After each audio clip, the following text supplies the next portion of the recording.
So I had this interesting thought the other day while I was playtesting decks from VBT11 and VBT12, and this is something I often think about ever since the reboot started, which is to take the current state of Standard, or of Vanguard in general in the V-Series, and think, where are we now in the sort of power scale, or the sort of interactivity scale that Vanguard has gotten from the start of the franchise to the end of G?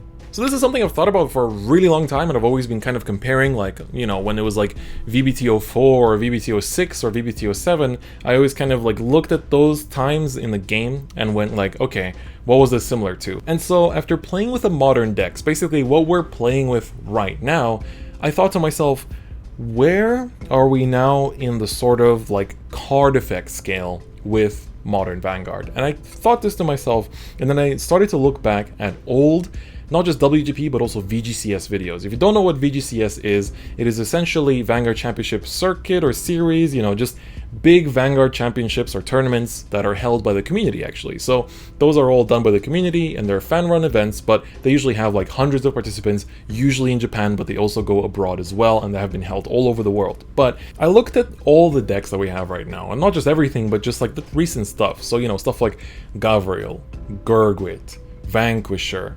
Lambros, like Isabel, all these decks that have been coming out recently, and I was thinking, the plays, in terms of every turn, the plays are not as limited as they were at the start of V-Series, obviously. You know, there's a lot more interactivity that you can have now, and you know, you'll have like one effect that changes into another effect, that changes into another effect, and you can kind of still go through a few of the motions.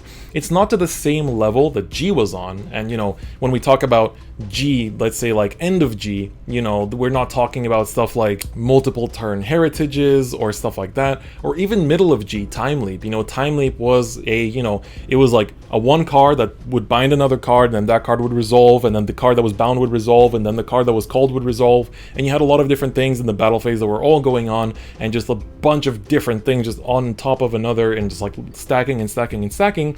So that was like a stage of G where I was like, this is like peak Vanguard complexity, you know, this is like how many times can we chain a bunch of effects. And then we had Nitros that had a similar level of those, and it's like that stage of Vanguard where effects were chaining to each other to that extent that I was like, okay, this is basically the peak of this, and you know, the only other things that would top that are basically like, I don't know, Messiah attack patterns, and then, you know, doing stuff in the opponent's turn with different G guards and stuff like that.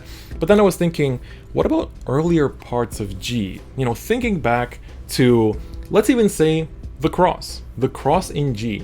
What did that actually do before G guards came out? So this is really thinking about the time period in G before G guards came out. So what did the cross do? The cross restood, it had a few retires, and it basically had a few more retires, and that was about it. So I was then looking at the current the cross, and I was like, it actually does pretty similar things. It retires a bunch of cards, not that many, just a few, and it does quite a bit of restanding, although much more powerful now. And I was like, okay, that's a comparison. And then I was looking at Gurgwit, modern Gurgwit. So modern Gurgwit, I was like, okay, so Gurgwit attacks, he then calls stuff, and then if he calls specific stuff like Wonder Azel, that calls more stuff, and they all get powered up. If you call something like Percival, that makes an extra Axle Circle, which gets another card out that can make even more attacks. So I was like, okay, so this is like a one card that opens up maybe 3 other effects. So, you know, effect, kind of something along those lines, but not too far beyond that, let's say. And so I was like, okay, that's interesting. What can we compare this to from before? So in the battle phase, multiple attack combos that didn't go as hard as Nitros or Time Leap, but still had quite a big level of interactivity. And I was like, Sanctuary Guard. Sanctuary Guard did something similar. Sanctuary Guard had big front row buff through Sanctuary Guard Regalia, the Stride, and then it had multi-attacking through whether it was Knight of Twin Sword, that would on attack call something out, then the called unit would maybe be like a Sword Me that would call out something else, and you could just basically chain a bunch of attacks. So you had like skill, chaining each other, and you had a big front row buff from the Sanctuary Guard Regalia. So I was like, okay, that also makes sense. That is actually kind of similar as well. And I'm starting to notice that also, like again with Gavriel, she's not as, you know, she's not her early G self, but then I was looking back at early G Gavriel that I remember so fondly, and I was looking and I was like, wait a second, in early G we used to stride Blitza first stride just to get the GB2 up, and there wasn't really much going on first strides, and it would take a while until you reach the more interactive turns of like attack with a Harut, calls something, and then called a Zabanya calls something else, you know, and then da-da-da-da-da. It only got to that super complex level of like Ultima looping at the very end of G, where we got Ultima, and you could actually do like a billion things in the battle phase, and that was like peak complexity for Angel Feathers, I would say. But current Angel Feathers, it's like, it's actually, if not doing more stuff in one turn than early G Gavriel did. It's kind of like the main phase rescue phase of Gavriel, where it was the second wave of Gavriel support, and it was just like not the Prim support yet, I think, but the one wave before that. And so it was basically just more and more of this like calling and calling and calling, and like, you know, rescue checking, but not necessarily doing like crazy battle phase effects that the Ultima loop can do. And so the more and more that I started comparing the modern cards to other parts of G, because I definitely think that the current level of complexity of cards has reached G at the very least. It's no longer comparable to like Legion or Limit Break or like Break Right era. I started to feel like current standard really does feel like early G to a large extent. And when I think about the meta decks of early G, we had like Brawlers, Sanctuary Guard, Bluish Flames were still pretty damn prominent back then, no pun intended there. Diablo, you know, Gavriel, Sanctuary Guard I think I already said, and like all these other decks, like early Messiahs, like just so many different decks that were potent, and they had a level of interactivity that was higher than pre-G, but it wasn't like the levels of, you know, what I already mentioned with like Time Leap, Night Rose, you know, Ultima Loop and all those kind of things, or Wise Man.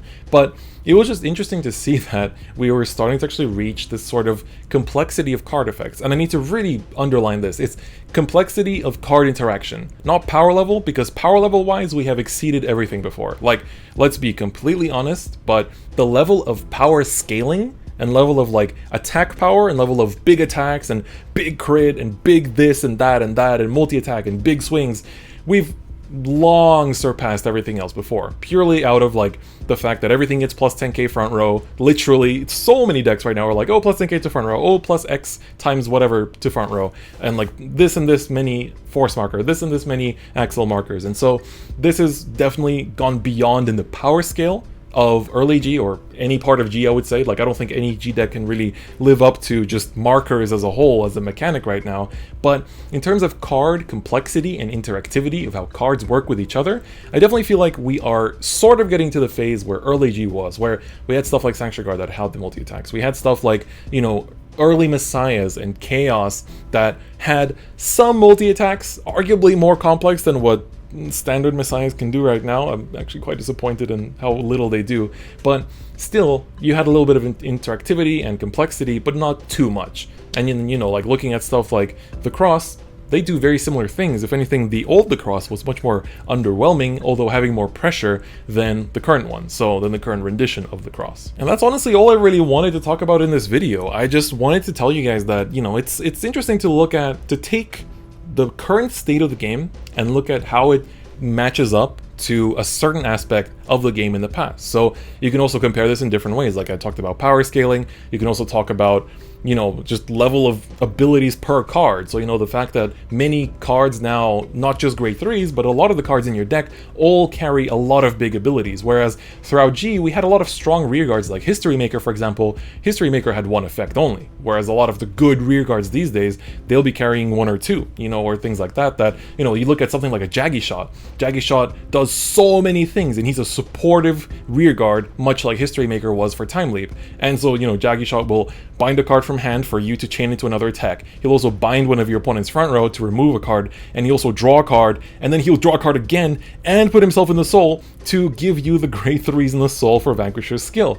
You know, History Maker gave you a Time Leap and a new attack, and that was it. But he was still a very important card for that combo. So when we're talking about just the amount of cards, the amount of skills that a single card does per deck, I feel like that's also gone up, but I don't want to get into that in this video. But it's interesting to take a look at how the game has evolved. That's kind of what I want to talk about. We talk about power creep a lot, and we talk about these kind of things of like how the game has changed since the past, but it's fun to come back to the past and really look at specifically where were we in this, with this dimension of the card game in the past and compare it and see how much things have changed as well. So yeah, that was literally it for this video. Hope you guys enjoyed it. It's a fun little concept that I've been thinking about, and it's fun to make videos about these things that are just on my mind as well. So if you guys like this video, please do show some support if you would like to. I also have a Twitter that you can follow me on if you're interested about my daily babbles and whatnot. And if you're interested, I also stream on Twitch pretty often, usually Vanguard related stuff, so you can give us a follow there. We're trying to reach 10k followers, and I'm on a crusade to try to get us to 10k followers before the end of the year, and hopefully manage to get there.